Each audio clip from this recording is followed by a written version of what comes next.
Hello tout le monde, bienvenue dans cette nouvelle vidéo. On se retrouve aujourd'hui, alors on est dimanche 27 janvier et on démarre une nouvelle série de vidéos en pas à pas. Vous excuserez ma voix qui est pas terrible, je sors d'une extinction de voix, donc ça fait encore des modulations bizarres. J'ai une voix un peu plus grave que d'habitude, je pense. Je suis en face de mon ordi et nous allons pouvoir explorer dans cette vidéo le pull, le patron, les laines, tout ce qu'il faut pour démarrer notre tricot du pull Flax de Tin Can Knits. C'est parti. Alors le pull Flax de Tin Can Knits, je vous le mets ici en image. Je n'ai pas pris le parti sur cette série de vidéos de filmer mon écran d'ordinateur. La dernière fois je l'avais fait, c'était flou, c'était voilà, ça allait pas. Je préfère me filmer moi. Je vais regarder un peu ici par moment parce que voilà, je vais regarder les infos, mais je vous mettrai des images, des choses comme ça s'il y a besoin, plutôt que de filmer l'ordi. Voilà, ça n'avait pas très bien marché. Je préfère une qualité d'image. Voilà, ça ressemble. En fait, ça n'avait pas d'intérêt de le faire comme ça, donc je le fais comme ça aujourd'hui. On est là aussi pour apprendre, vous éventuellement pour apprendre à tricoter un pull, moi pour apprendre à m'améliorer sur les vidéos. C'est donnant. Je vous remercie beaucoup pour tous les commentaires d'enthousiasme quand voilà, j'ai dit qu'on allait tricoter ce pull. J'espère que nous serons nombreuses à tricoter le flax. Et je vous dirai en fin de vidéo, il va y avoir une petite nouveauté en lien avec cette série de vidéos en pas à pas. Je vous dis ça plus tard. Donc le pull flax de Tin Can Knits, c'est un projet gratuit. C'est pourquoi je fais les vidéos comme ça, c'est parce que ce sont des projets gratuits que je me permets donc de pouvoir montrer en intégralité et décortiquer le patron. Si c'était un patron payant, on ne peut pas faire ça puisque voilà, ça serait dévoilé. L'intégralité d'un patron payant, c'est pas possible. Peut-être la première chose, un patron en anglais. C'est un patron en anglais, mais ma foi, on va essayer. J'ai déjà tricoté pull en anglais, il n'y a rien de très compliqué. Il faut juste se familiariser avec les abréviations et une fois qu'on a capté ça, ça va tout seul. Moi, je l'ai imprimé, donc je fais toujours comme ça, sur une feuille A4. J'imprime 2 pages par feuille et en recto verso. Alors ça fait, hop, ah bah, encore une fois, ça fait à l'envers. Je ne sais jamais faire un recto verso comme il faut, mais bon, c'est pas très grave. Je n'ai pas imprimé la première page et les 2 dernières pages du patron, puisque c'est des pages de photos et que je trouve que oui, c'est beau, mais ça bouffe et de l'encre et du papier. Et voilà, écologiquement parlant, bon, clairement du papier, j'aurais pu, mais voilà, je trouve qu'écologiquement parlant, c'est pas top. Ce qu'on peut voir dans ce patron, c'est que bah, là, ça reprend les explications de ce qu'on va avoir besoin. Pour la taille, pour la laine, parce que sizing, c'est la taille, yarn, laine, gauge, c'est l'échantillon, suggest needles, c'est les aiguilles qui sont suggérées. Là, je vois que par rapport à la taille qu'on veut faire, il y a différentes aiguilles de suggérer. Ça, c'est la première fois que je vois ça, donc c'est très bien. Et quelques notions, donc je vois darning needle et... Ah oui, notion, oui, alors moi j'appelle ça accessoire. Darning needle et stitch markers, c'est une aiguille à laine et des marqueurs de maille. Donc encore un tableau pour pouvoir choisir sa taille. Là, je trouve que c'est plutôt bien fait. Hein. Il y a plein de mesures, donc ça, à vous de prendre vos mensurations et de voir ce que vous voulez faire. Je suis en train de me demander quelle aisance on veut. Est-ce qu'il y a... Alors, donc il y a 2 options. Une cropped et une régulière. Donc voilà, courte ou pas longue, normale, classique. On nous dit que Francine, Jordan, Emily portent telle version, telle version, telle version. Ça, c'est en fonction des images que l'on voit. C'est vrai que ça peut vous donner une idée. Si vous préférez une version plutôt qu'une autre, il faut prendre la version que vous préférez. Moi, personnellement, je vais faire la taille régulière. Je ne vais pas faire la taille cropped. Et dans les tailles, j'hésite encore entre deux tailles. Et donc, c'est pour ça que j'aurais voulu avoir la... Alors, 3 pouces positives. Ah non. En fait, oui, d'accord. C'est nous qui choisissons. Il y a plusieurs tailles de manches aussi. Short sleeve, donc manche courte. 3/4 sleeve, manche 3/4. Et long sleeve, manche longue. Voilà. Voilà. Après, donc, nous avons... eh bien, nous partons sur construction. Ça nous explique bien comment le patron est construit.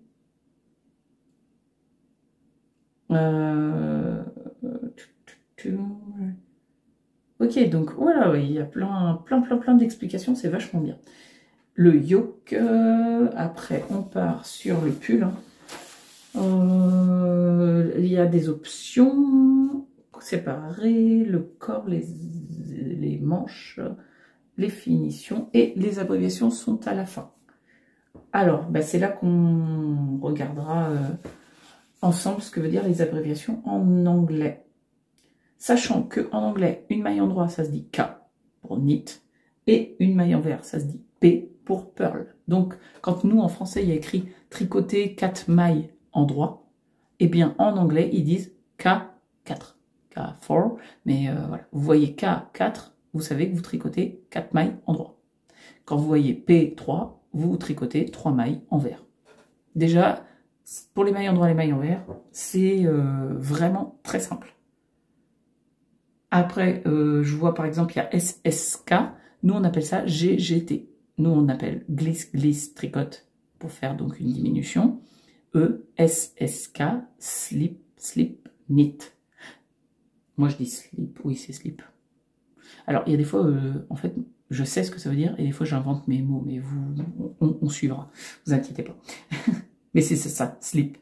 Slip qui veut dire glisser. Slip, slip, knit qui veut dire tricoter. Je sais aussi, ce qui est intéressant de savoir, c'est que quand on dit, nous, par exemple, côté endroit et côté envers, c'est RS, right side, et envers, c'est WS, right side. Bon, on va pas toutes les décortiquer maintenant, on les décortiquera au fur et à mesure de la vidéo, vous verrez. Voilà, pour ceux que ça fait peur de tricoter en anglais, c'est quand même pas si compliqué que ça. Et en plus, s'il y a des phrases plus longues dans le patron que vous ne comprenez pas, eh bien, Google Trad est l'ami de beaucoup de gens. Et souvent, même si c'est pas traduit au mot à mot correctement, c'est pas un français correct, on comprend l'idée de la phrase. Allez, on regarde quoi? Le choix de la laine maintenant? Voilà, on va choisir notre laine. Alors, si on regarde le tricot, est fait en groupe de fils worsted. Ce n'est ni de la fingering, ni de la déca, mais encore même pas du sport. C'est encore plus gros que fingering, sport, déca, c'est du worsted. Worsted, ça correspond à un échantillon de 18 mailles, 22 rangs. Et ça correspond quand on... Oui, donc j'ai coupé et je reprends. La worsted, c'est plutôt en 150 mètres au 100 grammes. Et à rang, on va être à 120 mètres sur 100 grammes, pour 100 grammes. Je sais que certains projets de ce pull flax sont tricotés en hareng. Alors, moi, je vais partir sur de la worsted. La hareng, j'en ai tricoté il n'y a pas longtemps. C'est quand même une grosse laine. Moi, je sais que ça va pas me plaire. Ça peut se faire. Je sais que, par exemple, il y a des projets qui ont été faits pour ce pull avec la Mérino Aran de la bien-aimée. Par exemple, là, je vois que quelqu'un l'a tricoté, pardon, excusez-moi, en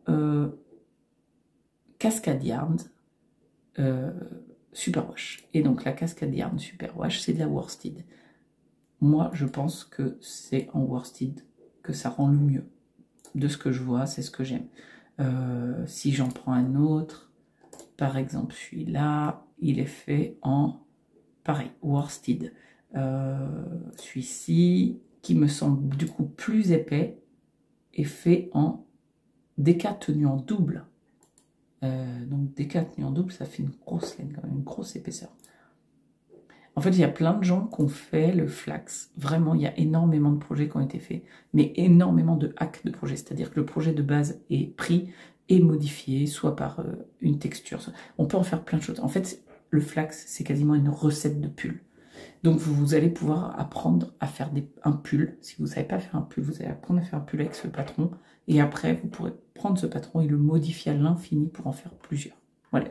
L'idée de ce patron, c'est vraiment ça. Il y a tellement d'options, tellement de choses que on peut en faire ce qu'on veut, en gros. Donc voilà, du coup, il y a plein de projets. 28 000 projets. C'est énorme. Dans les idées de fil, il y en a, je ne sais plus, énormément, 13 pages. Ce qu'on peut voir, c'est que, comme d'habitude, il y a des laines pas chères et des laines très chères. C'est un pull en worsted. Si vous faites une grande taille, enfin, quand je dis une grande taille, si vous faites une taille adulte, il va vous falloir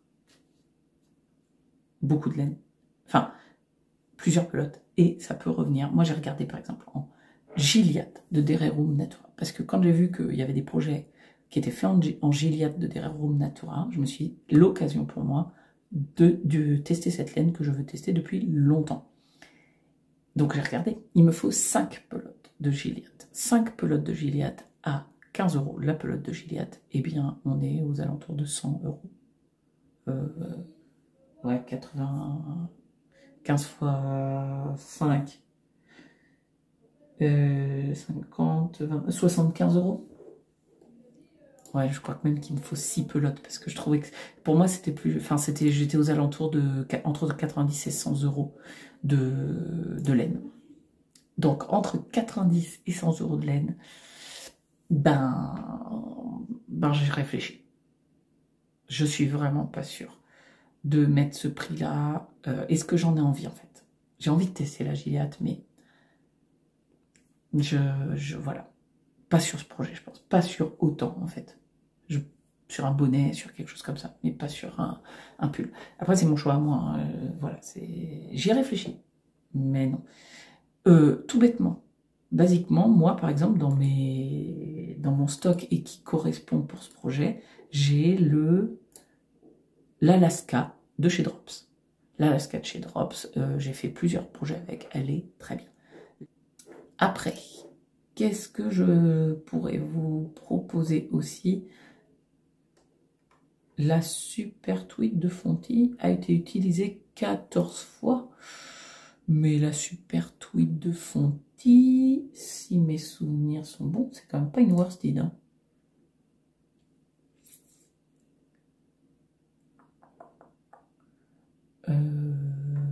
La Super Tweed de Fonty, c'est une Aran. Elle fait 110 mètres pour 50 grammes. Donc pour 100 grammes, 220 mètres. Dites donc les gens, les calculs ne sont pas bons, Kevin.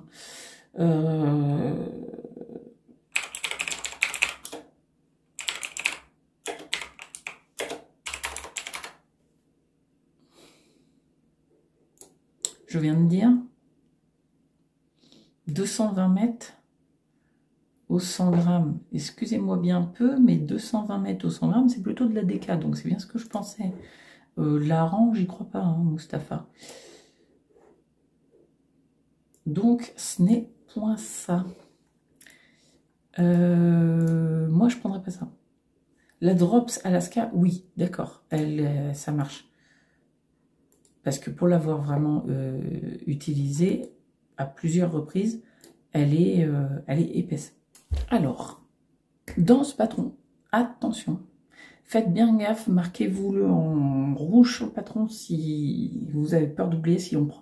Des fois, quand on commence un patron, oui, on y fait gaffe tout de suite, mais par exemple, on laisse des fois 2, 3, 4 semaines entre 2 fois où on tricote. Et on oublie les infos.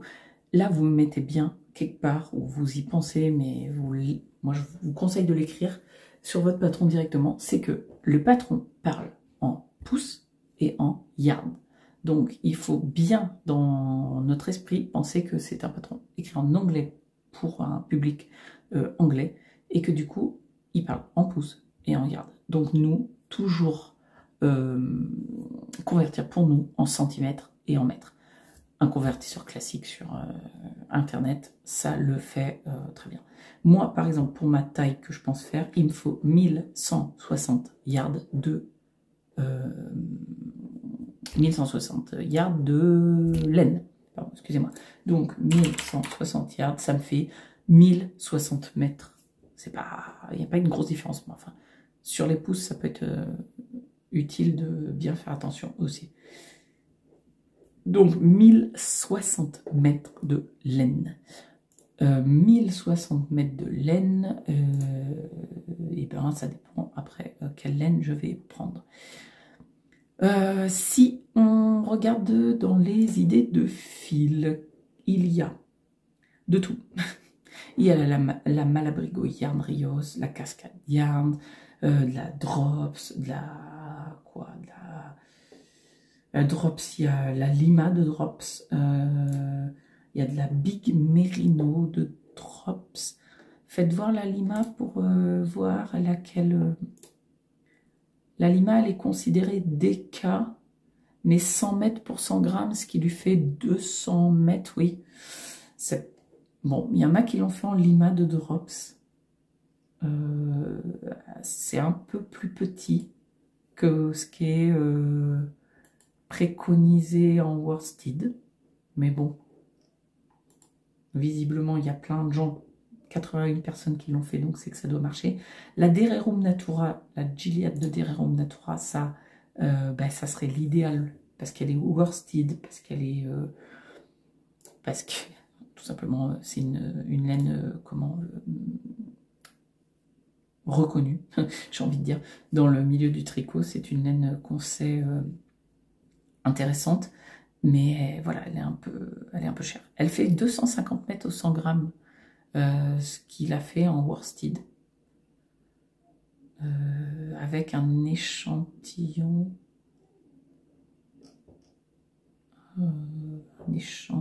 de 17 mailles ou à 19. Donc oui, c'est ça, on est sur un échantillon de 18 pour nous. Donc ça serait nickel.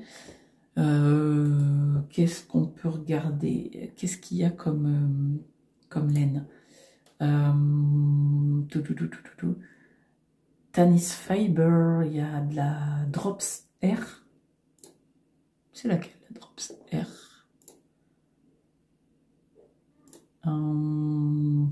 Aran. 150 mètres au 100 grammes. 150 mètres au 50 grammes. Ça lui fait 300 mètres au 100 grammes. Je suis toujours très embêtée avec cette histoire de 300 mètres au 100 grammes. Parce que si j'en prends mon tableau, 300 mètres au 100 grammes, on est même plutôt sur une sport. Donc, bon, il la catégorise Aran, E. C'est que, par contre, elle a un, comment on appelle ça, un échantillon de 17 mailles. Alors après, le mieux, c'est de prendre des laines, soit que vous connaissez, soit qui ont déjà été tricotées plusieurs fois. Comme ça, vous êtes sûr que ça marchera. Et de toute façon, pour un pull, il est clair et net que nous allons faire un échantillon. C'est obligatoire. Autant pour les chaussettes la dernière fois, on était passé à travers. Là, on passera pas à travers. Première vidéo, enfin deuxième vidéo, première où on tricote, on fait un échantillon. Ah bah je vous préviens, vous y couperez pas. Après, il y a énormément de laines qui ont été utilisées. Bah, sur 28 000 projets, il y a vraiment énormément de laines. Des laines que j'ai jamais entendu parler. Personnellement, vous faites comme vous voulez. Je vous conseille quand même de prendre une laine, si c'est votre premier pull, si c'est pas votre premier mais que vous n'êtes pas sûr, de ne pas prendre une laine de teinturière. Enfin, vous faites comme vous voulez, mais moi je sais qu'il va vous falloir 1060 mètres. Oui, il va vous falloir au moins 3 écheveaux facilement. Je sais pas moi, qui c'est qui fait de la worsted en... Ben, la bien-aimée. La bien-aimée. On va regarder. Pour voir le prix. Parce que ça se trouve, c'est une idée que j'ai qui est fausse. Hein. On va regarder. Nos bases. Oui. Alors. On a dit... comment elle s'appelle? La laine de la bien-aimée qui a été utilisée plusieurs fois. Elle s'appelle Mérino Aran. Donc la Mérino Aran, tu es où Mérino Aran? Chez la bien-aimée. Est-ce que je peux faire une recherche? Je ne peux pas faire une recherche. Ah si. Mérino Aran. Alors, voilà, Mérino Aran. Si, il est à 34,20 € les cheveux. Bon, en plus, la bien-aimée, souvent, c'est des laines un peu plus chères. 34,20 € les chevaux. Les chevaux fait 100 grammes pour 166 mètres. Si on prend une taille, on va dire, comme la mienne, on va dire milieu de taille adulte, j'ai dit 1060 mètres qu'il nous faut diviser par 166 mètres. Il nous faut 6 écheveaux de 38, soit 7 écheveaux au prix de 34 € les chevaux. Je compte même pas. Ça fait trop cher. Voilà, donc c'est pour ça que je vous dis, je pense qu'il vaut mieux prendre une laine style Drops Alaska, style, voilà, comment, laine industrielle. Même de la Fonty. Mais la Fonty, qu'est-ce que j'ai en Fonty, worsted? Qu'est-ce qu'on a comme... si on va chez Fonty. Je vais sur le site Fonty, mais il bug. Voilà. Fonty, alors, il est fait dans... Si on filtre par... gauge. On va dire qu'on veut un échantillon de 18 mailles. On a quoi comme type de laine chez Fonty? On a là Aubusson, 100% Mérino. Le site de Fonty, il rame aujourd'hui. Aubusson, 100% Mérino. La pelote est à 8,40 €. La pelote fait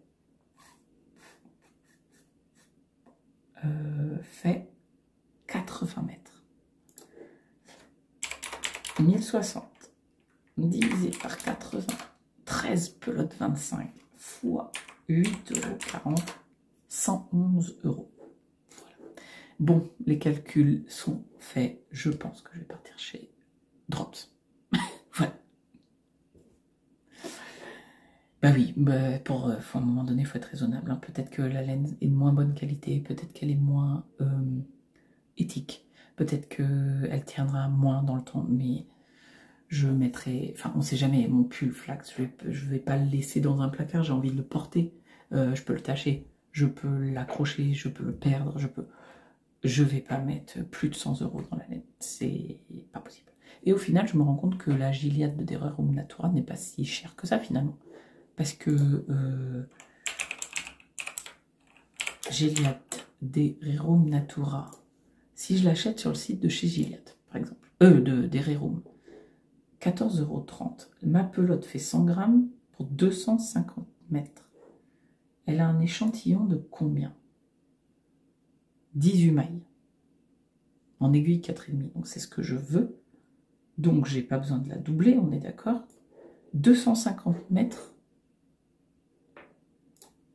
250 mètres. Donc 1060 mètres divisé par 250 mètres. 4 pelotes, 24.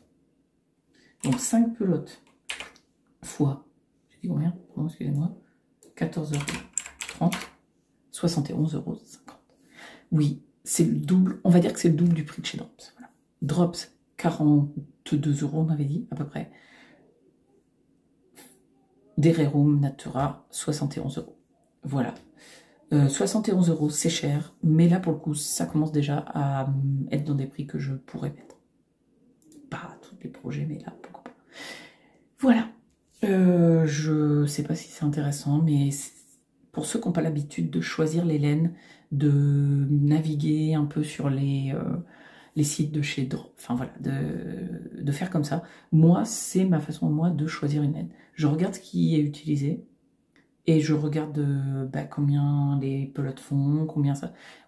Je fais mes calculs et je choisis en conséquence. Il y a aussi des fois le choix des couleurs qui fait que on ne se retrouve pas dans une certaine gamme. Il y a des laines qui n'ont pas telle ou telle couleur et dont on aurait préféré faire. Voilà, il y a différentes façons de choisir, mais moi, en gros, c'est comme ça que je fais. J'ai pas encore totalement décidé. Je vous dirai ça sur la prochaine vidéo, puisque je vais décider ça demain, entre aujourd'hui et demain. Je passerai ma commande demain pour pouvoir recevoir ma laine pas trop tard et pouvoir préparer la prochaine vidéo. Voilà. Qu'est-ce qu'on pourrait regarder d'autre dans ce patron? Eh bien, je crois que c'est déjà bien tout. Qu'est-ce qu'il va vous falloir si après à utiliser? Il y a les histoires des aiguilles. Donc là, nous, on va travailler de XS à XL, à moins que vous fassiez un pour un enfant en même temps. Je dis ça, mais... Oui, alors, d'accord, elle parle en fait d'aiguilles circulaires et d'aiguilles double pointe pour faire la technique du Magic Loop. Comme, oui, c'est ça, vous pouvez faire avec des circulaires ou avec des doubles pointes. Oui, après, je pense que c'est à chacun de s'adapter en fonction de ce qu'il aime. Hein. Je vois qu'effectivement, là, par exemple, oups, vous êtes... Là, elle utilise les doubles pointes pour faire les manches. Il est hors de question que je fasse mes manches en double pointe. Moi, je vous le dis tout de suite. Je ferai ça en mini circulaire. Je fais tout en circulaire. Peut-être pas trop en Magic Loop. Enfin, il y a des endroits que je fais en Magic Loop, même si j'aime pas trop. Mais dans l'idée, je ferai en mini circulaire pour les manches et en circulaire pour le corps. Tant que, voilà, je commence en Magic Loop, par exemple, en colure, tant que je ne suis pas arrivée sur la circonférence de mon câble, mais je ne vais pas faire en double pointe, moi, perso. Voilà, voilà. Je pense que pour le tour du patron, c'est fait. Moi, en fait, je suis un peu impatiente de commencer. Cette vidéo est peut-être pas utile pour tout le monde.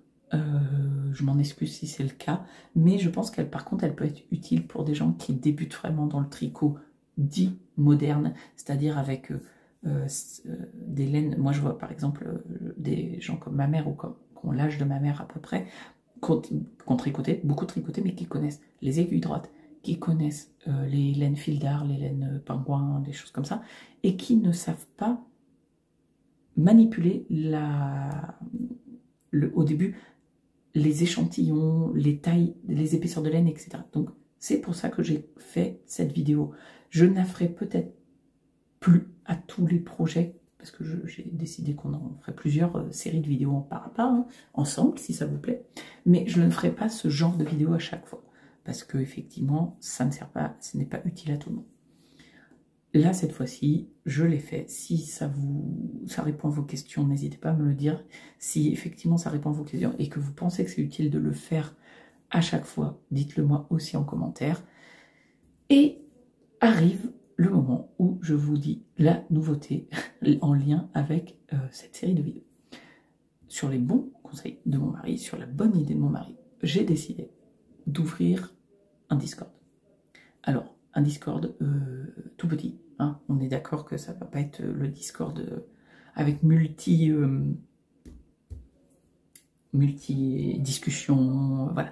Ça sera un Discord où vous pourrez échanger sur les pas à pas. C'est-à-dire que là, si vous avez une interrogation, par exemple sur votre choix de laine, par exemple sur quelle épaisseur, ceci, cela, en commentaire YouTube, c'est possible de me poser la question, mais l'interaction est beaucoup moins facile.